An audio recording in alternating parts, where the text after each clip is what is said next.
I'm curious. I am curious. Curious. By nature. Addiction research has been looking at chemical dependence on drugs and alcohol for many years.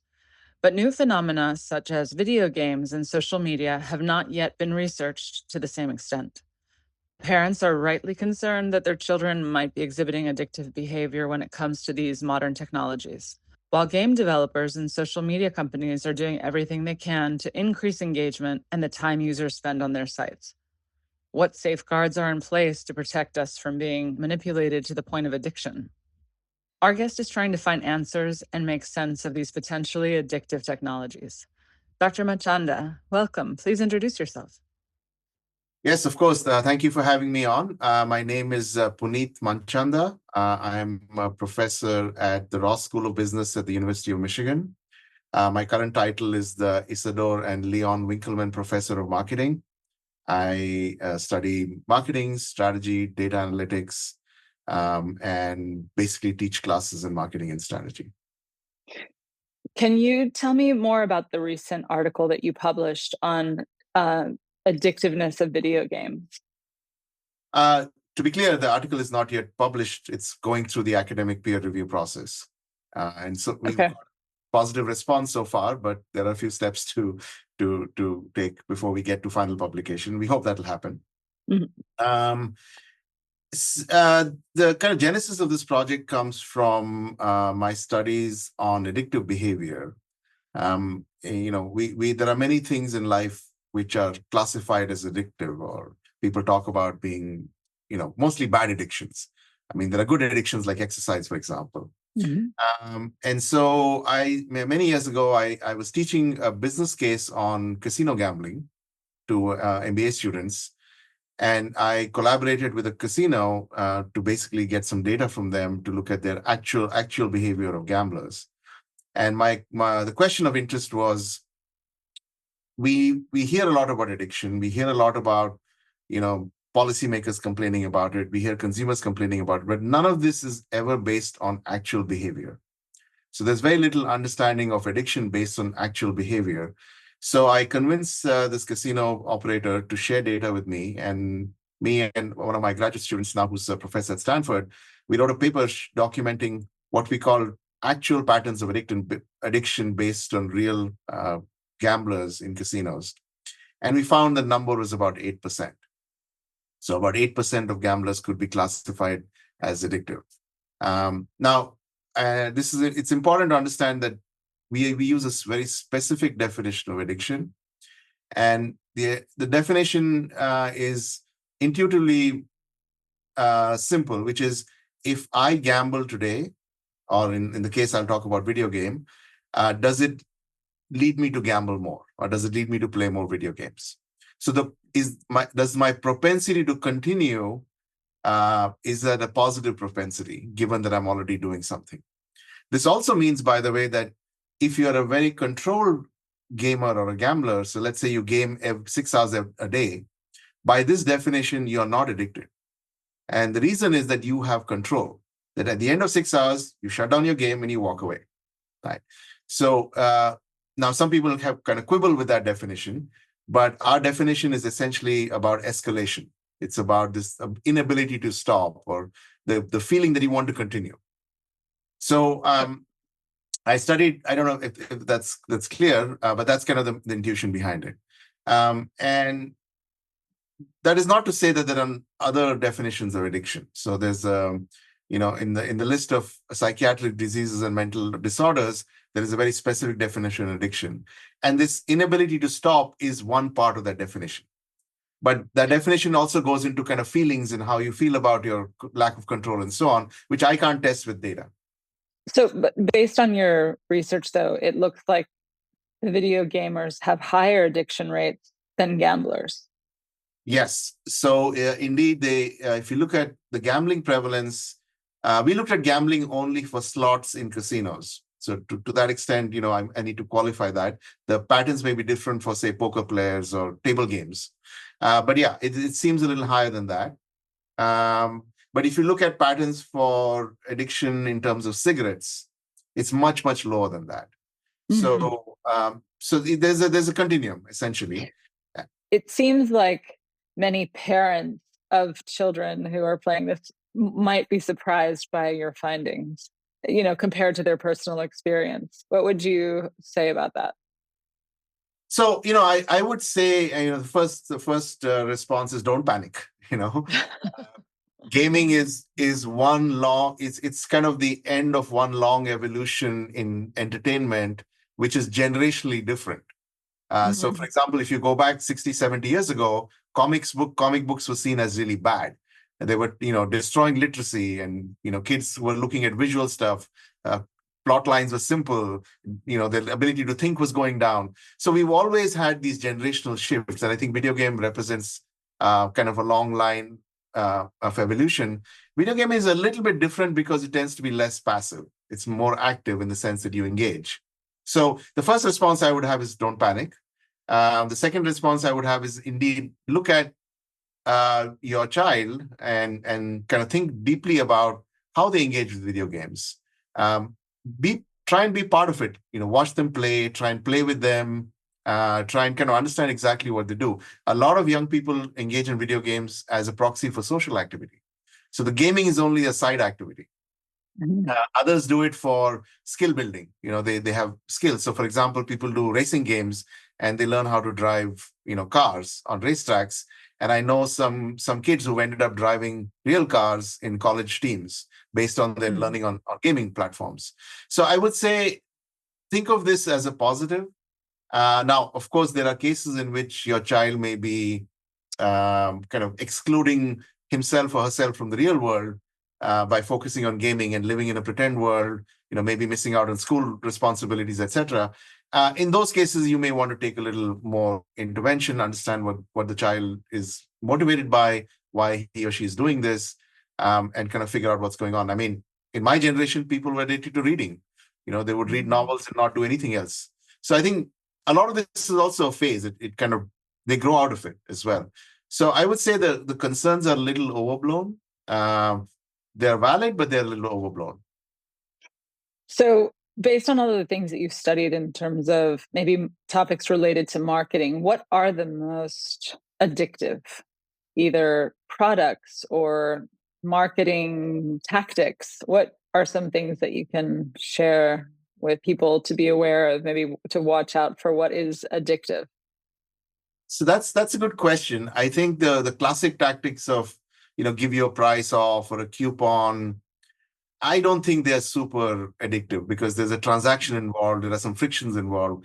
I think addiction comes in the moment you involve peer groups. If you get my peer group to behave in a certain way, that is very hard for me to resist. And this is not just, it's maybe more acute at younger ages, but even at older ages, like even students who are like master students, even people in organizations. So I would say that any marketing strategy that is able to move the behavior of your peer group tends to have a bigger impact, a longer lasting impact, more addictive style impact. I'm going out a little bit on a limb here. I don't have any hard data to support this, but that's kind of my feeling after studying this. And a classic example is social media. There's constant pressure and there's constant reinforcement of dopamine hits coming from the fact that you're using that medium and your friends are using that medium, and the algorithmic kind of generation of content leverages what your friends do and what you do. And it becomes like this continuous scroll of TikTok, which you can't stop. So the moment you find you can't stop yourself, I think that's when you really need to worry about it. So, is there something that you would like to answer that I haven't asked you? We talked about a range of addictions, and I think I'm actually a little more concerned about social media than gaming. And I think we do need to have more studies looking at the impact of social media. I know it's become so pervasive because it is kind of where we get all our news from, where we get all our entertainment from, where perhaps some of our values get formed, especially when we are younger. I don't have a good answer in terms of regulation or how to prevent that from happening. But as a society, I think we need to have some kind of guardrail which prevents one medium from basically defining how we look at the world. I mean, this kind of criticism was levied at television, 60, 70 years ago, maybe 80 years ago, when TV was just exploding. People said that, the TV is the idiot box that tells you what to think, tells you what to do. So maybe it will correct over time. But I think the pervasiveness and the speed at which social media tends to fine-tune itself to giving you hits of dopamine, with every stimuli that throws at you, is somewhat concerning. And I wish I had a good answer to this. I don't have a very good answer. So that I think I wish people would study that a little more. And maybe we need to have a little more heavy-handedness from regulators to kind of put the onus back on the companies. Let them prove that their customers are not addicted, as opposed to the other way around. I would like a little more debate and interest in that. I think part of the reason is the politics of this country in the United States are essentially the decisions are made by people who are much older than the median consumer. And I think maybe that gets lost in the nuances. Maybe our senators are not on TikTok all the time, so they don't understand this very carefully. I would like to see a little more investigation into this. So as consumers of all of these things, of video games, of social media, do you think that there's a role or efforts or like things that we need to do? There are two diametrically opposed models of consumers, right? So many models which are kind of paternal or patriarchal or assume that consumers are all sheep and they will essentially be manipulated a lot. The other model says, no, consumers are extremely smart, extremely rational agents who do always stuff that is in their best interest and perhaps society's best interest. As you can imagine, both models are extreme, and I don't think either one is true. But I tend to lean towards the fact that consumers have much more agency than we would like to give them for. And I think what we want to do is set guardrails and rules that level the playing field, and then let consumers make up their own mind. Maybe that's asking a lot, but I think the moment you start thinking that you know better than consumers, that's a slippery slope. So as consumers, I would kind of force the kind of thinking down, which is, think about your own behavior. Do some self-reflection. Think about, do you feel in control of your life? Or is it that external factors like social media are driving your life? Or your peer groups are driving your life? Or you make bad decisions because you don't collect enough information? I would try and get consumers to think more deeply about this. It's hard, I know, in today's world, it's hard, as opposed to kind of shoving regulations down their throat, saying you cannot read this or you cannot consume this. So that's kind of where I come down. I'm more on the side of thinking that consumers have agency and consumers are not sheep, with nuances around that, of course. How does the liking and notification aspect of social media act as an addictive stimulus? So that's a really good question. I'm actually working also on a project which is analyzing these so-called influencer videos. You have an influencer talks about a video, and we look at about 2,000 YouTube videos and analyze them in a lot of depth.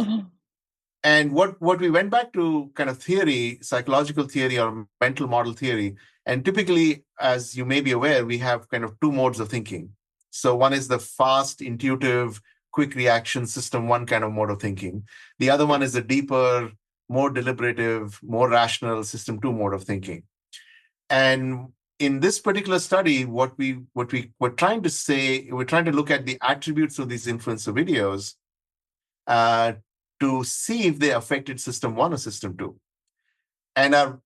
And this is a proxy, it's a very coarse proxy. So liking or retweeting or sharing is kind of mindless system one thinking, in the sense of quick reaction, shallow kind of engagement.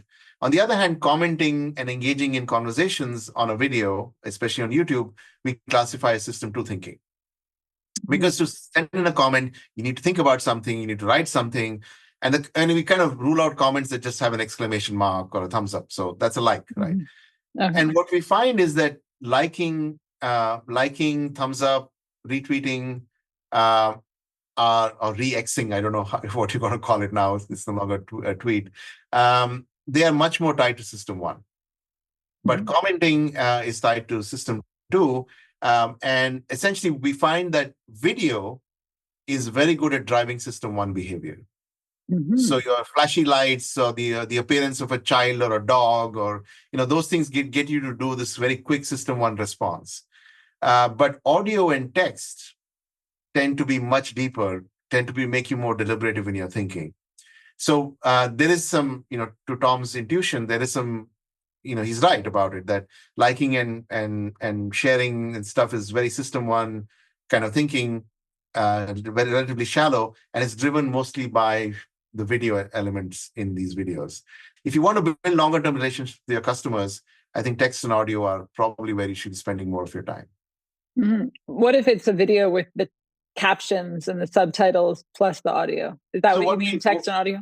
Yeah, so what we do is we basically analyze each component of the video separately. And so all else being equal, text and audio lead to much more deliberative thinking. In fact, the captions of your video are actually very engaging. So people do look at the captions, and captions tend to lead to more system two kind of behavior. A couple of interesting things, though. If you put your brand, if you're an influencer and you put the brand name that you're trying to push, that actually leads to lower system two engagement.